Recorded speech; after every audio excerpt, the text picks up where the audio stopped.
And a good evening. I still haven't figured out how to schedule the live stream and then actually have it start, so hopefully this will sync up with the scheduled live stream.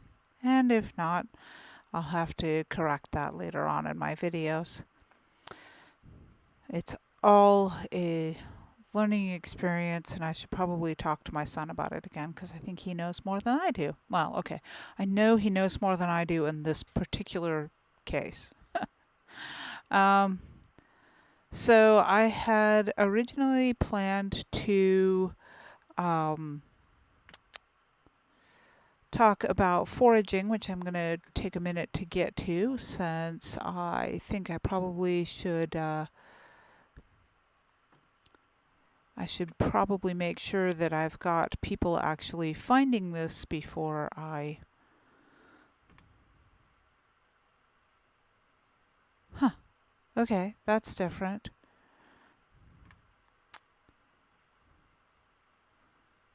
Well.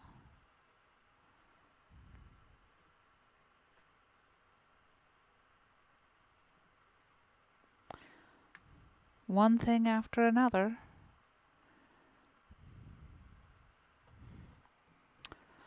I've been sitting here reading. I've got a book review scheduled on my blog for tomorrow.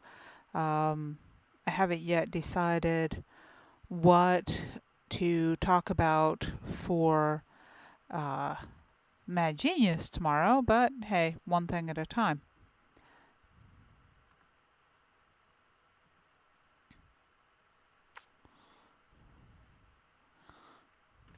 So the book I'm reading is...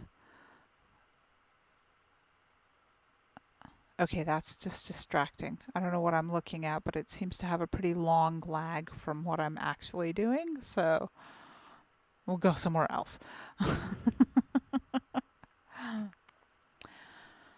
I have a viewer, it says. Which, I mean, I really need to figure out how to make this work right. Because I strongly suspect that my scheduled link is not functional at the moment. And that's got to be annoying for people.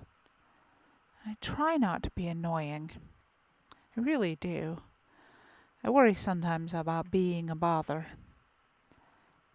It is what it is.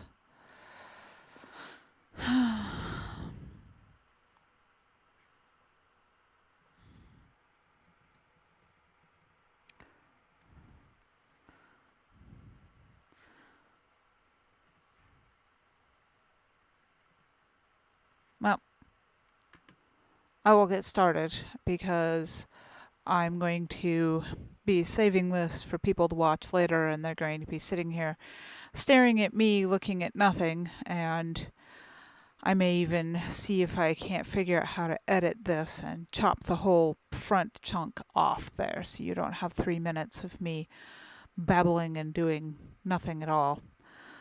And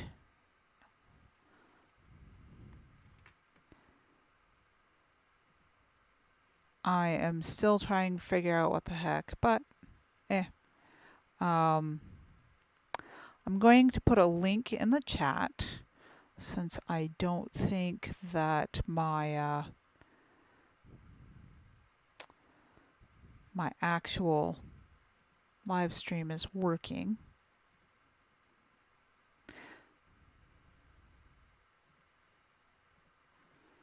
And I had set up a... Alright, it's doing weird things. I have no idea. Anyhow. So, yeah. This one's weirder than usual. I've just put a link in the live chat, and I believe that's going to show up on the screen. It is, not that that's a easily usable link. It's a Flickr album.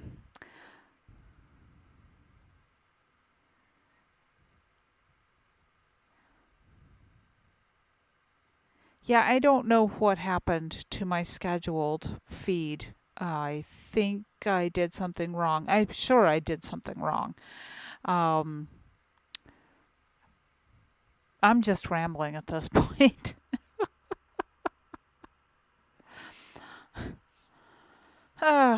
It's been a day. It's Friday. It's the end of my week. I'm tired. I've been fighting a headache for 3 days straight, and I'm not quite sure why. Whether it was exposure to a chemical earlier this week that just left me with a lingering headache, or if my attempt to restart the diet and lose some of the weight I gained over the weekend has left me with less calories than my body thinks I need, and so it's being panicky and giving me a headache. So I'm a little fried. I'm wondering if maybe I should move this off Friday nights onto something that doesn't require me to be slightly brain dead when I'm talking to you. I did have a good moment for the day, though. I got to go for a little hike, my first hike of the year, and it was less than a mile, so I'm not even sure it qualifies as a hike. It was at the big metro park near my work. It's super easy for me to get to because it's less than a mile from work. And if I leave at an early enough time from work at this time of year, I actually still have light. Because if I leave at my regular time from work, I really don't have much light.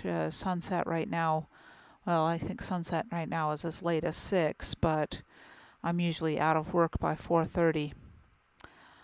So today I got to leave early because I had worked late a couple of days and had skipped lunch one day. And I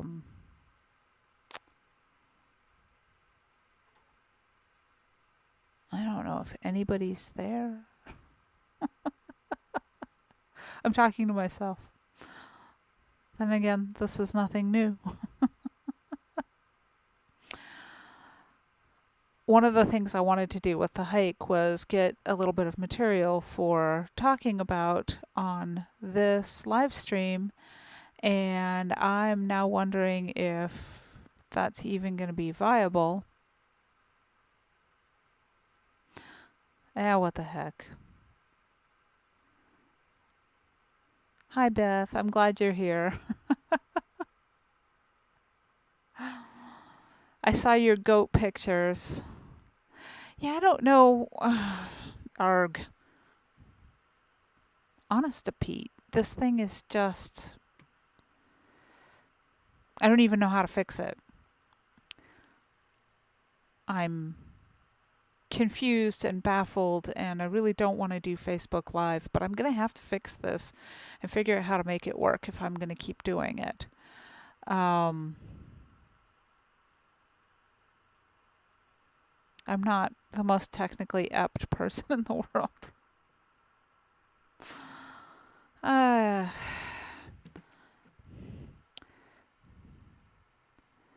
And my mom is texting me because she can't figure out what's going on.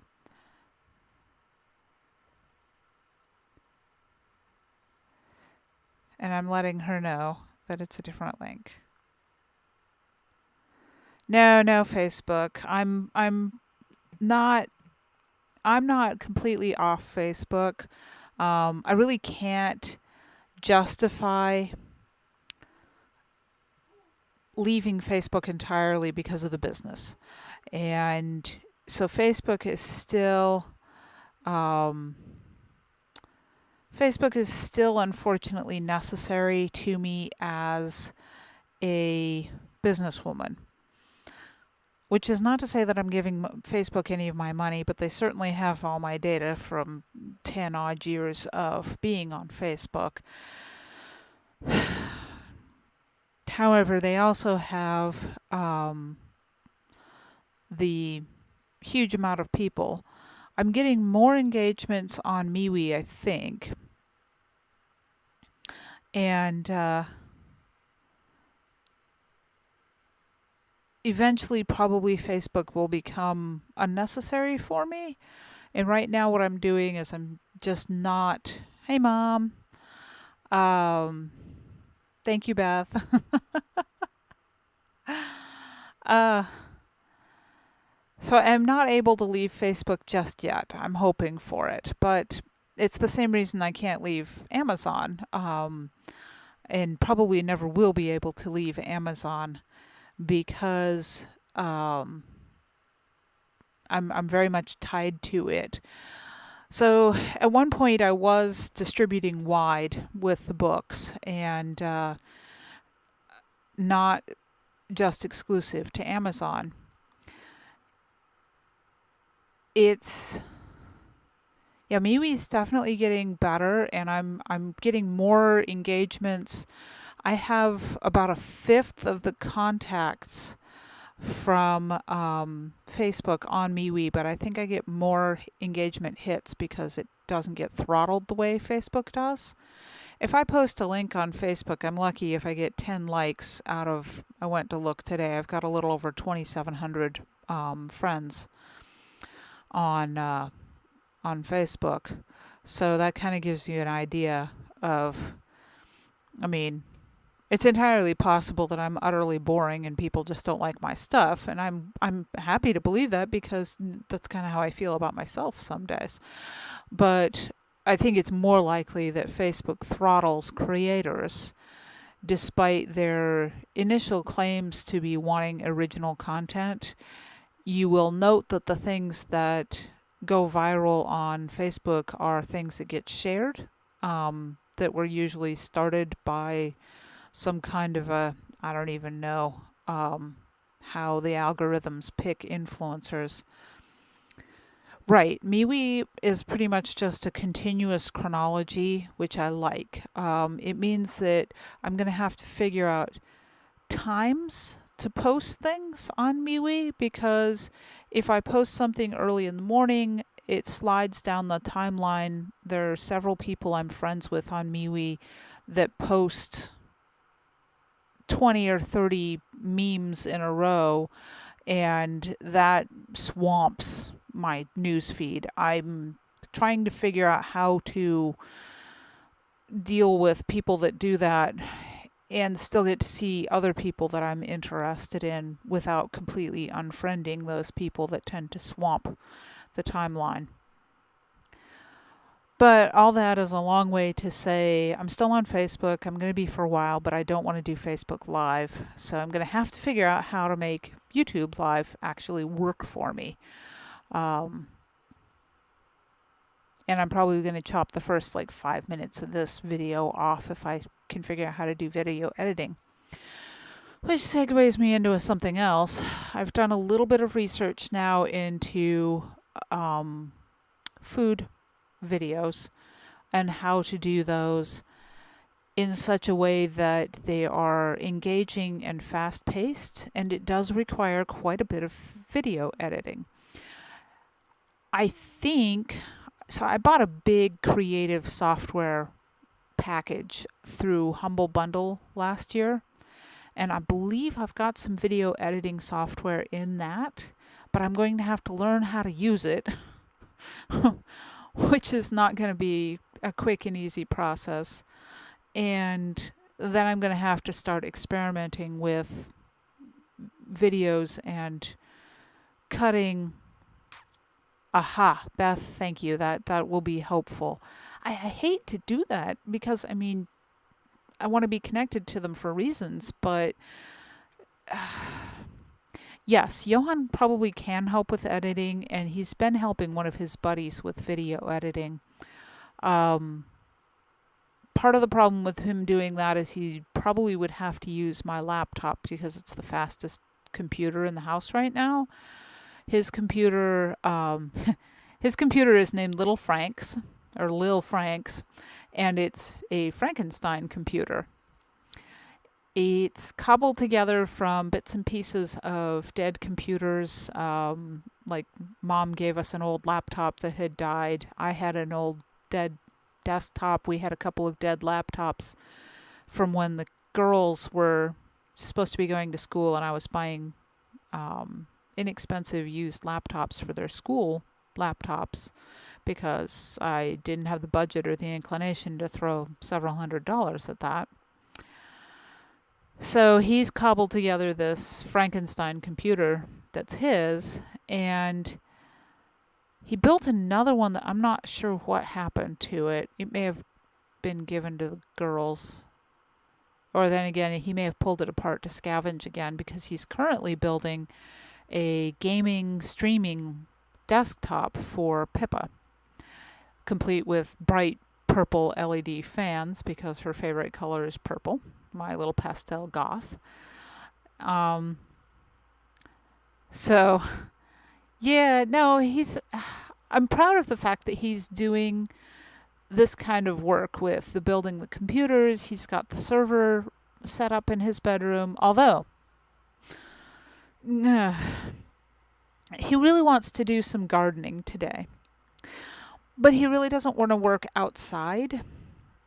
So he's building on his server rack, because he doesn't use all of it. He's got 2 rack mounted servers on this big old rack.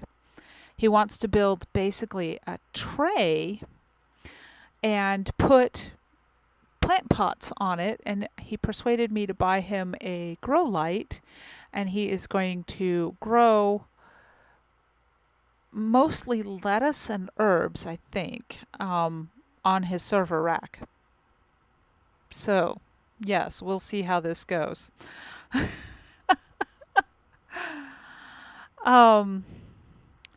Building a computer is a great way to go.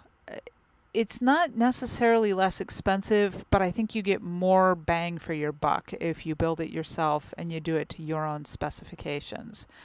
Like Pippa's computer, she spent quite a lot of money on a really nice video graphics card.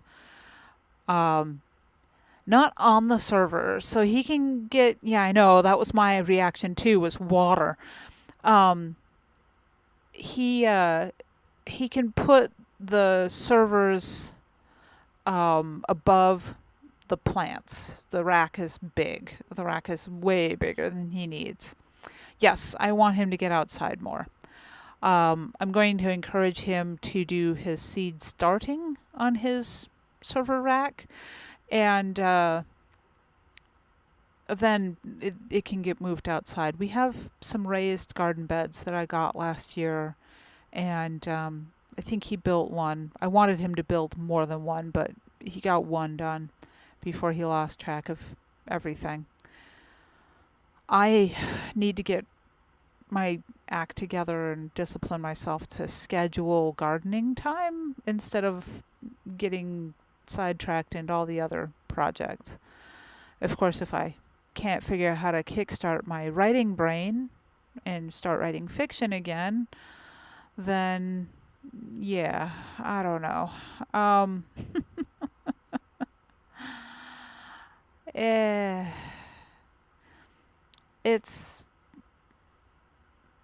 That's why I don't know. I don't know what to do about that, because I want to write. I need to write. I've got some major works that are mostly finished, and I need to actually sit down and finish them.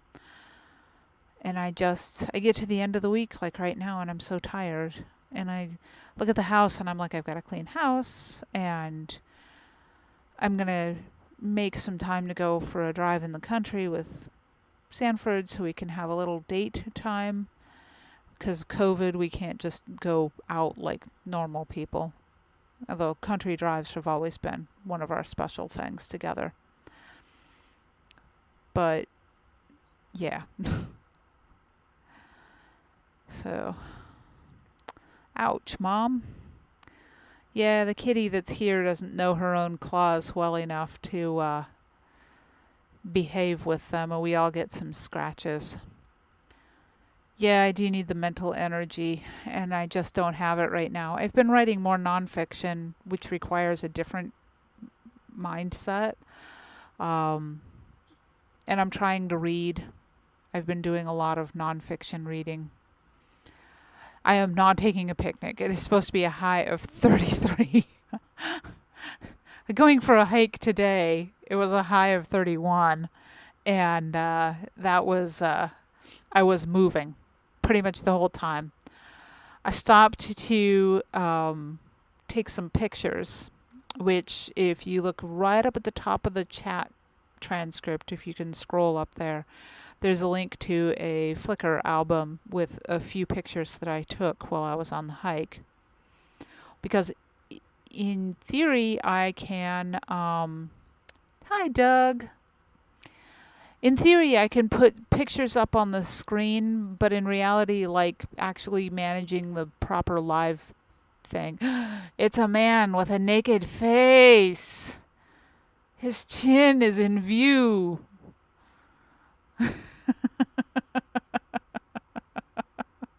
And the dimples. I can live with the dimples. He had a job interview today and wound up shaving for the job interview. And the job interview went well, it sounds like, so I suppose it's worth not having the beard that I like.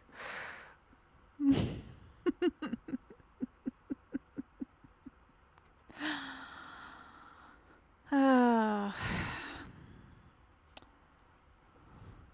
of course Topsy wanted into the back of the pickup. That's where the food is. Mom says hi, Sanford. So, I was thinking that I would start talking about foraging. I'm not sure that I see that there will be a serious need for gathering food, especially not if Sanford lands this job in addition to mine. Yes, as he's pointing out, he doesn't need more food. Long story. Sanford's been out of work for almost a year. It started as he needed to take care of his dad. And we thought that he'd be able to land another position.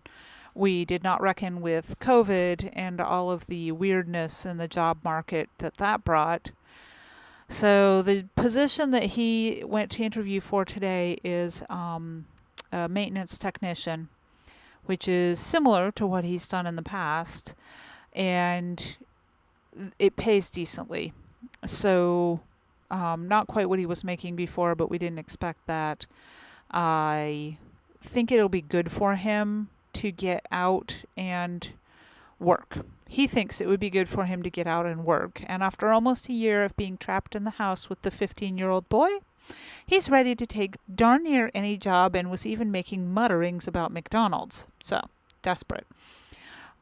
Yeah, Mom, that's part of the reason he shaves off the beard when he's job hunting, is because it takes about 10 years off his relative appearance.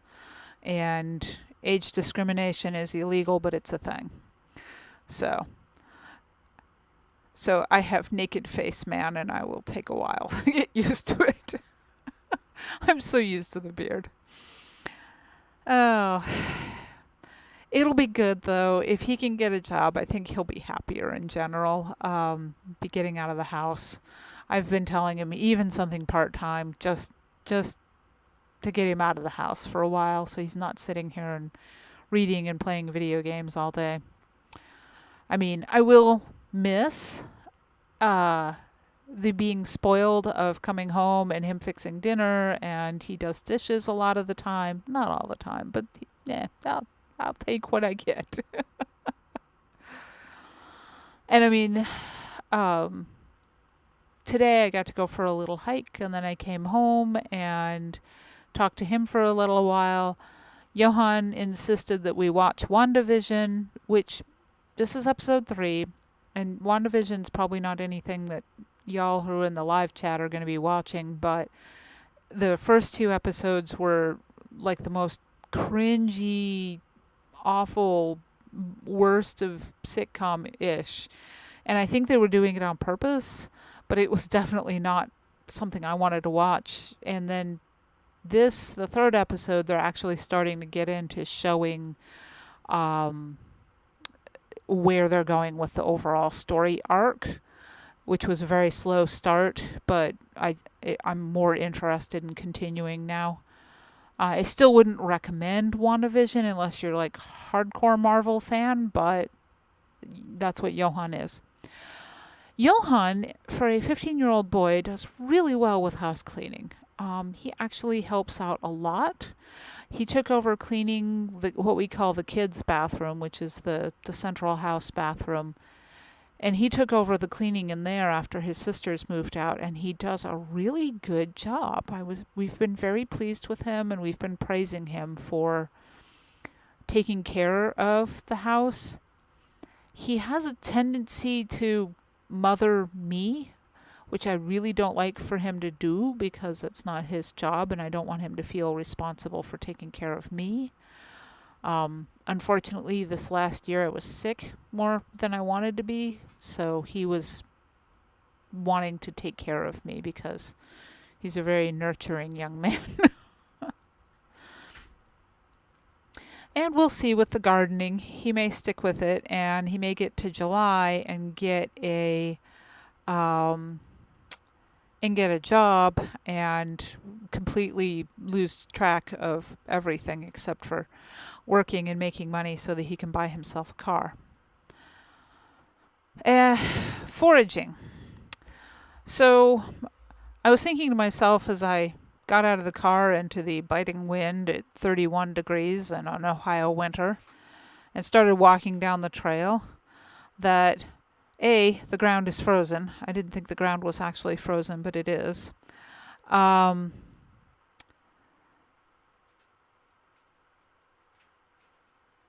It's been a weird winter here in Ohio.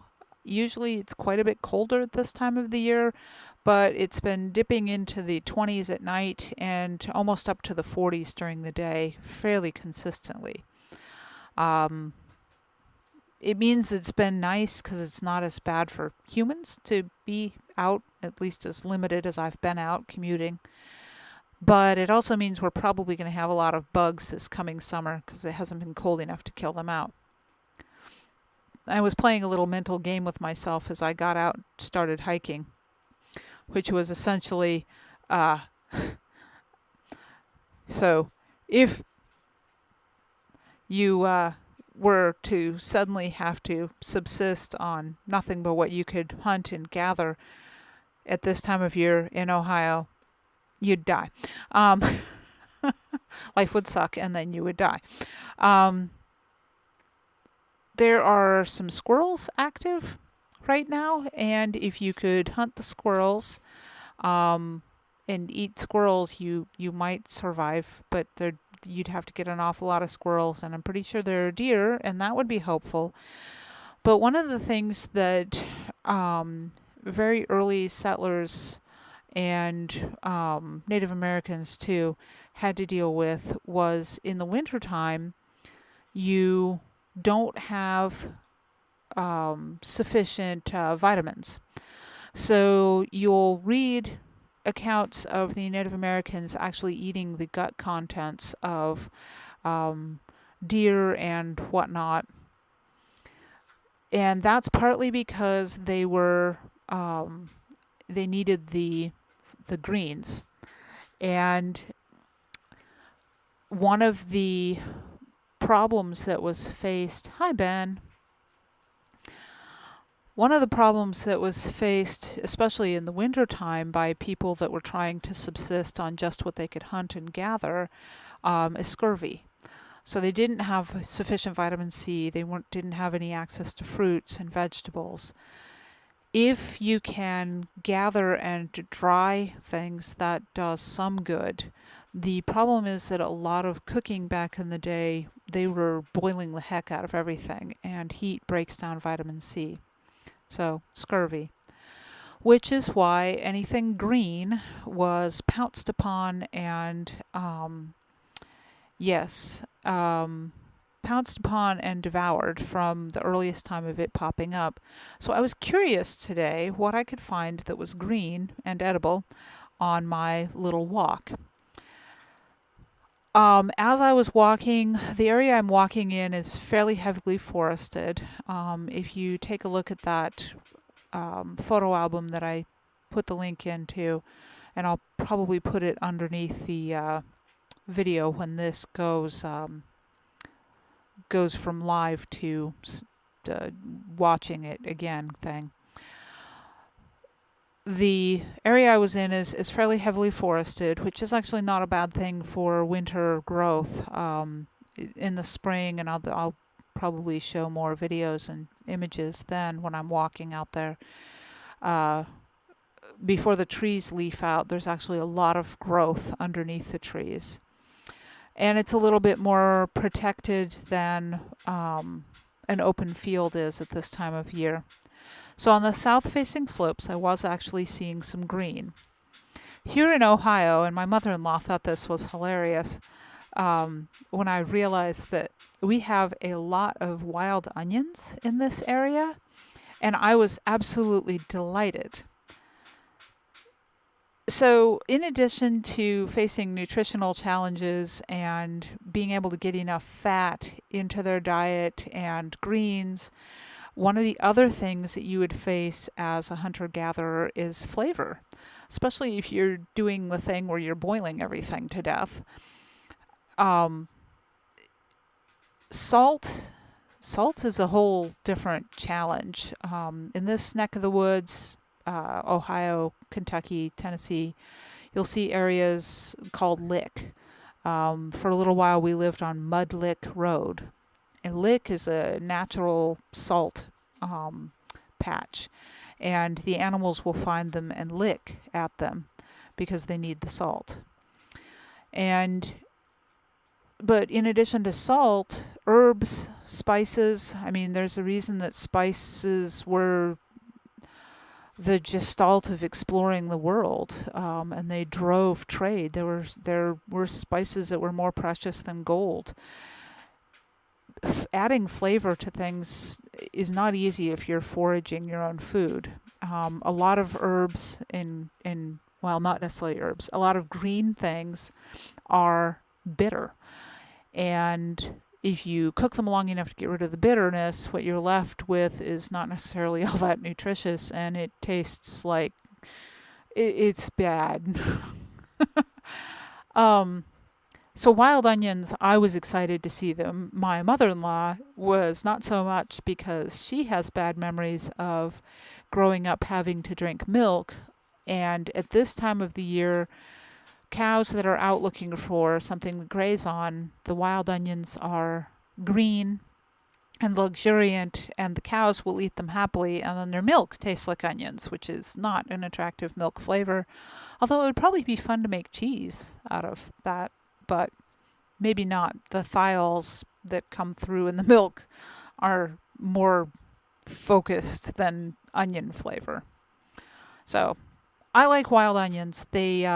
You can substitute them in anywhere you use chives. They're super easy to grow. They're actually harder to keep under control than they are to grow.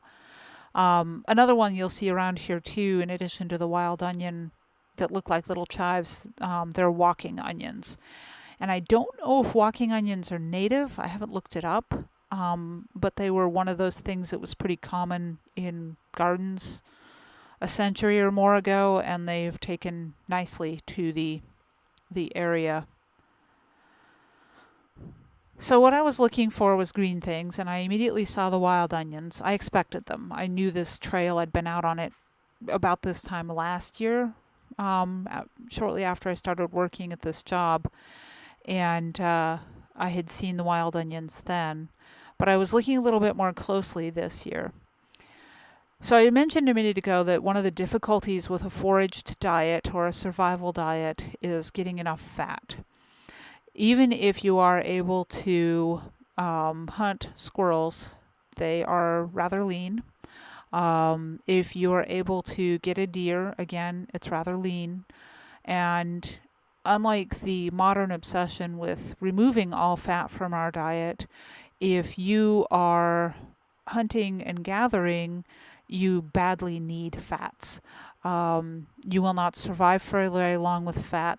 Your body will start to scavenge fat from wherever it can get it, which after it's pulled it from any stores that are on the outside of your body, or around the viscera, it will actually start to rob your brain, which is mostly fat. And we don't even want to talk about low-fat brain development of prenatal, because that's a whole mess that I could just go on and on about modern mommies and their dieting while they're pregnant. But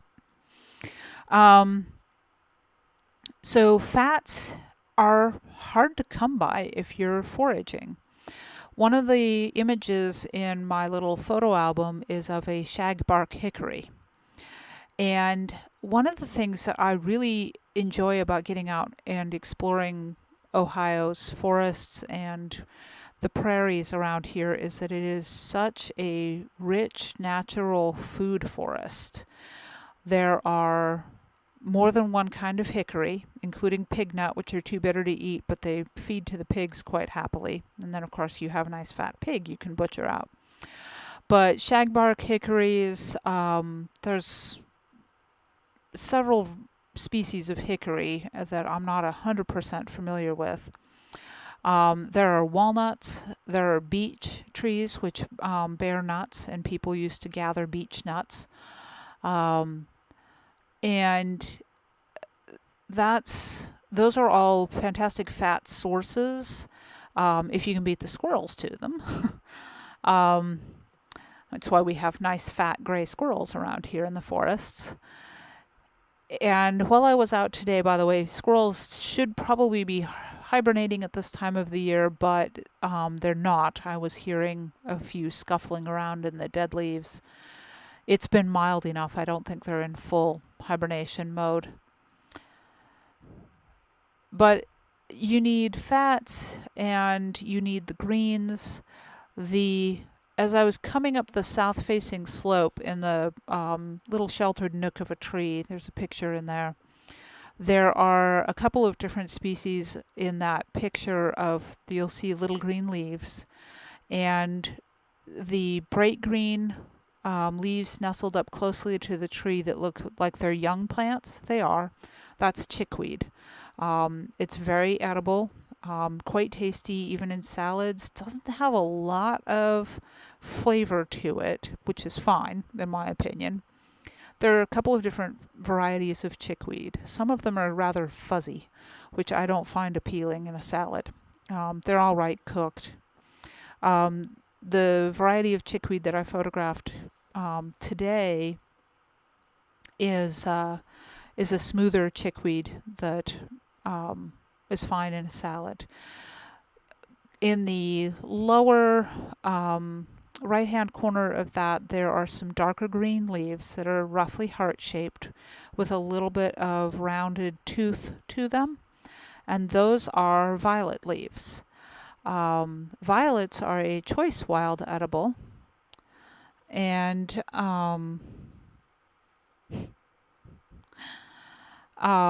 Sanford has the same question about onion-flavored milk that I do. How would it be good and made into cheese?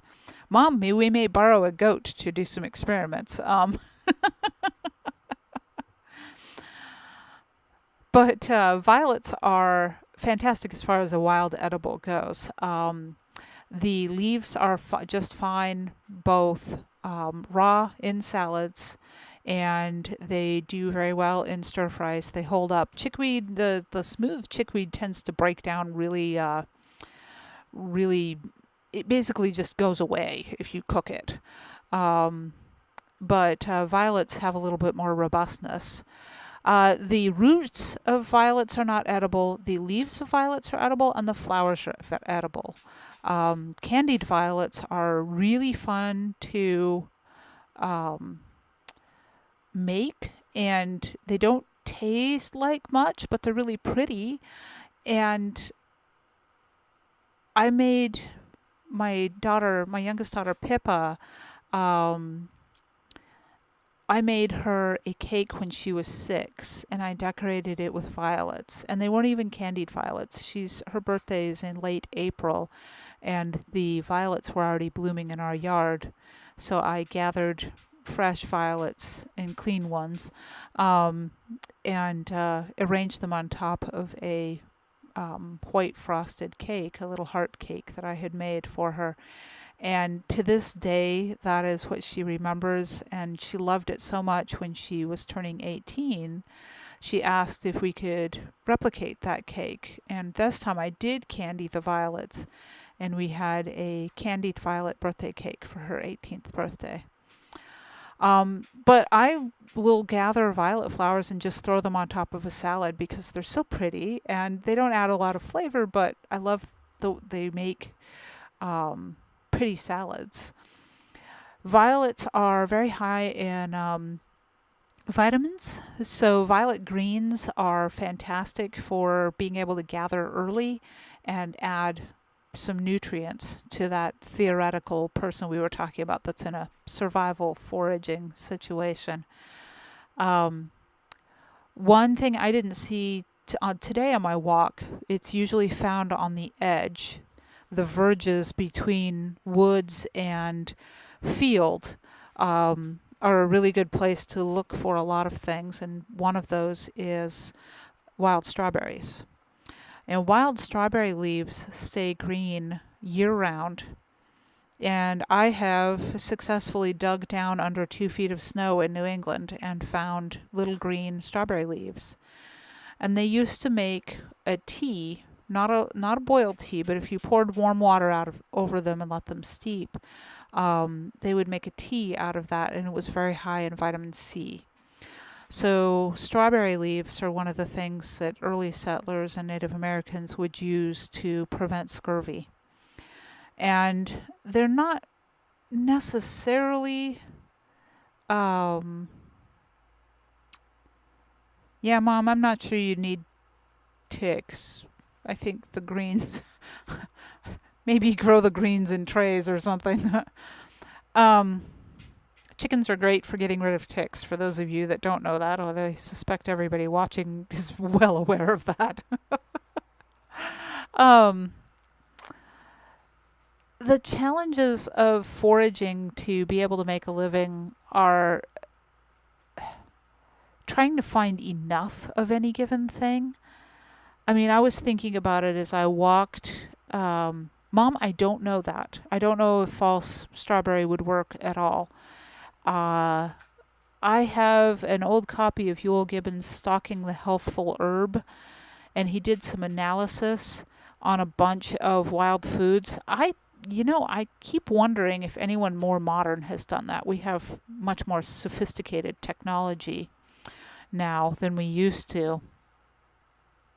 Ducks are good for getting rid of bugs and usually not mowing your entire garden at the same time like chickens will. There's a reason that settlers traveled with stock. It slowed them down, but they needed the eggs and the milk. And yeah, foraging is not something you'd ever want to do long term to try and make a living with. If you look back far enough in history at like hunter-gatherer societies, they tended to be someplace where there was a large food source that they could gather, like fish or shellfish or meat animals. Trying to live just on plants is difficult. You're not going to get all the nutrition you need. It's going to lead to developmental problems with children. I think there's still, it's fun. I enjoy doing it. I enjoy learning it. But like I'm walking down this trail and I'm thinking to myself, if I were stuck out here and trying to keep myself alive, once I got hungry enough, there's a bunch of old rotten logs and I'd be breaking into those and grubbing out the grubs, because grubs have lots of fat and protein, and in that situation, insects are one of the main food sources. The Native Americans ate insects. I did some research a few years back. They used to take the big June beetles, big brown beetles, and they used to pop them like popcorn, which is an interesting way of preparing things, but I guess they would put them down on hot rocks by the fire and they would pop as they cooked. They were probably better cooked than raw. I've never tried one. I have limits on how much I will. Um, yeah, no. I mean, I've dabbled with wilderness survival, not like lengthy periods of time, but I certainly did a lot of foraging when I was a kid, um, and trying to do that without also having a store of preserved food. So if you started in late spring, you'd have a better chance of survival. If you had to start in winter, you'd die. um, there's not a lot at this time of year. I mean, I was talking about nuts and the fats for those, but at this time of the year, there's not a lot of nuts left out laying around to gather up and eat. Uh, Insects, squirrels, deer, there's a lot of competition for the food in the nature. And if you're a human and you don't have someplace safe to store all that, a chat conversation I was just in, we were talking about something else entirely, but then we got to talking about the things that take refuge in houses and ruin things inside the houses.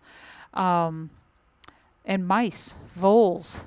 If you have a warm, sheltered place, all of the little woodland creatures are going to come want to share that with you and also share your food. And this is why we domesticated cats. Yes, goats like acorns, and acorns are relatively thin hulled enough. They're not like a black walnut. I'm not sure a goat could get into a black walnut. Also, black walnut hulls are toxic, so probably not a good idea to let them get into the walnuts. And acorns are interesting because oak trees have what are called mast years. So some trees bear every other year. A lot of apple varieties are like that, especially if you look at some of the heirloom varieties. They get bred. Some of the modern varieties of apples are bred to do bearing consistently every year, but most trees take a rest year. So apples are one of the big ones that I know does this. They'll have a really heavy fruit year, and then they take a break, and then they have a heavy fruit year, and so on. Okay, goats do not eat walnuts, Beth says. So oak trees have mast years, which is every 5 to 7 years they have this huge bounty crop of acorns. And they will, I mean, just, it's amazing. If you get to go out and walk in the woods during a mast year, you probably want to wear a hat, first of all, because falling acorns everywhere. And some of the bur oak acorns around here, and I think they're also common in Texas, but they are, I could probably hold, fit my hand in the screen. I can hold a couple of them, like 2 in my hand. They're enormous. And acorns, by the way, are very edible by humans, but you have to kind of know what variety of oak you're collecting acorns from. White oaks are lower in tannin, and so they're sweeter, basically. And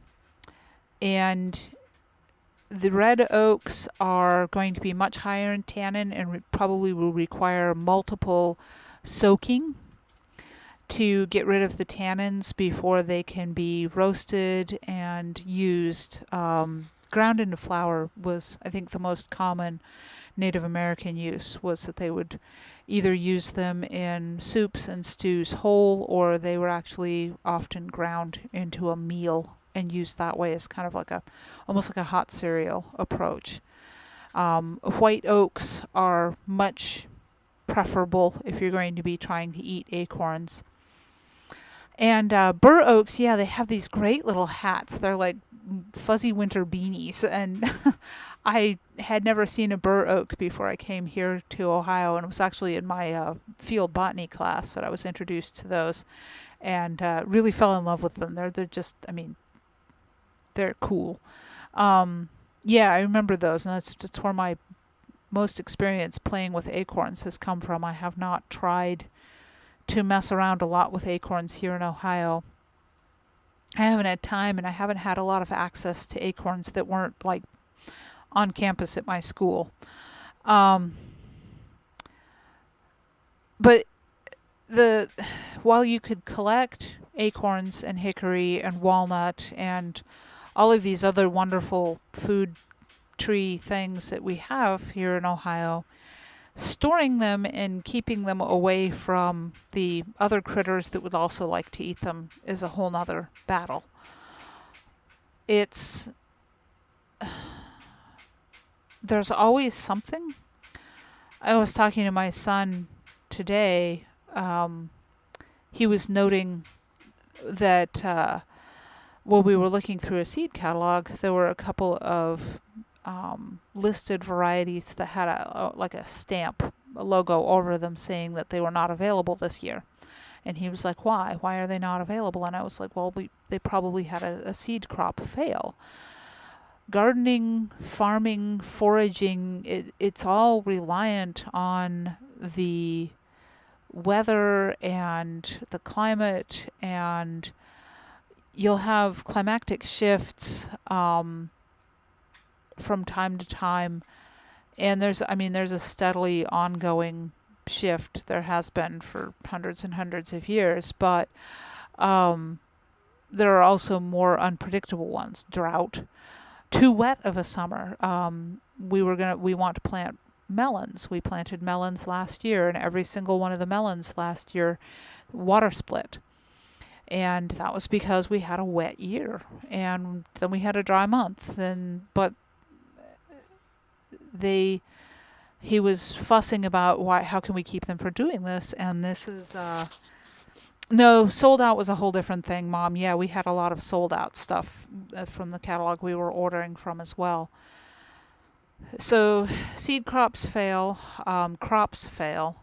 That's why a monoculture relying just on one crop is a bad idea. We do it too much with our soybeans and our corn rotation. What was it? Trying to remember what it was I was fussing about a few years back. Basically, if we get a blight in, we're screwed, because there's a lot of things that we over-rely on. Which is, it's part of the big industrial agricultural complex.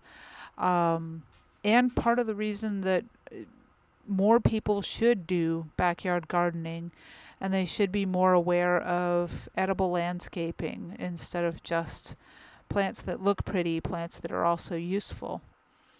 And I'm also a proponent for landscaping with native pollinators.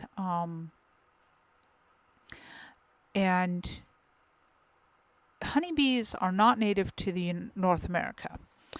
However, there are plants that they're noxious invasives. Honeybees are not necessarily a noxious invasive. They're invasive, yes, but they filled a niche that wasn't being overly filled by native pollinators, which is part of the reason that they were so successful, because they didn't have any competition, which meant that they were filling in a spot that was, I won't say empty, but native pollinators are very useful for food crops, not as much as honeybees are, but fostering them, because they're suffering from shattered habitats. So these large monoculture monocrops, they break up the habitat, so it's tricky for native pollinators to hopscotch across that. It's a long way for a little bug to fly and find their host plants. And many native pollinators, unlike honeybees are pretty, everything goes. Honeybees are easy. They're happy-go-lucky little girls. Native pollinators tend to be a lot more picky. They want their host plants to raise their children on, or to feed on. So growing things that they like encourages more of them too. So yeah, honeybees will range up to 2 miles. Less than a mile is more common, but if they can't find anything closer to the hive, they'll go as far as 2 miles away. There in Kentucky, Mom, you may still have wild beehives. So back in the day, going back to talking about settlers and colonization, and my memories of reading Little House in the Woods as a kid, they talked about wild beehives. So the honeybees outstripped the settlers in colonizing the U.S. Like I said, they really liked North America, and they settled right in. And honeybees swarm. Their hives get too large for whatever they're building their hive in. And the population pressure, they split off a nucleus of the thing with a young queen, and that queen swarms a few miles away from home, and they spread. So it used to be that there were wild beehives, honeybee hives, all over the place. And people would find them, and they'd either capture the hive or they'd take the honey, and they'd use the wax. And honeybees are useful little critters. Unfortunately, because of the rise of the varroa mite and the attendant diseases that the mite spreads, mites can spread from colony to colony through the swarming mechanism, but also just bee to bee contact. And they carry some pretty nasty viruses, and there's also some fungal diseases, but mostly Varroa destructor, and that's the actual scientific name of the little varroa mite, accurately named because Varroa destructor has all but destroyed the wild bees in this country. So most beekeepers have to medicate their bees to prevent the mite from preying on them and then bringing in the virus. There is some experimentation going on with breeding for a cleaner bee. I've actually written a paper on this, but bees that practice good housekeeping have much less of a chance of falling prey to the mites and viruses because they clean out diseased bees and dead bees before the mite has a chance to spread to other bees. So, tidy bees. That's the way we've got to go. Breeding for better housekeepers. It's probably a good thing we don't do that for people, or I would never have made it. And I'm coming up on an hour. It's been a joy to have you, Beth. Mom, thank you for your comments. It helps keep me going on, and I promise before next week I will figure out what the heck, even if I go for just the straightforward instead of trying to do the whole Streamlabs that my son set up. I may just do the live stream on YouTube.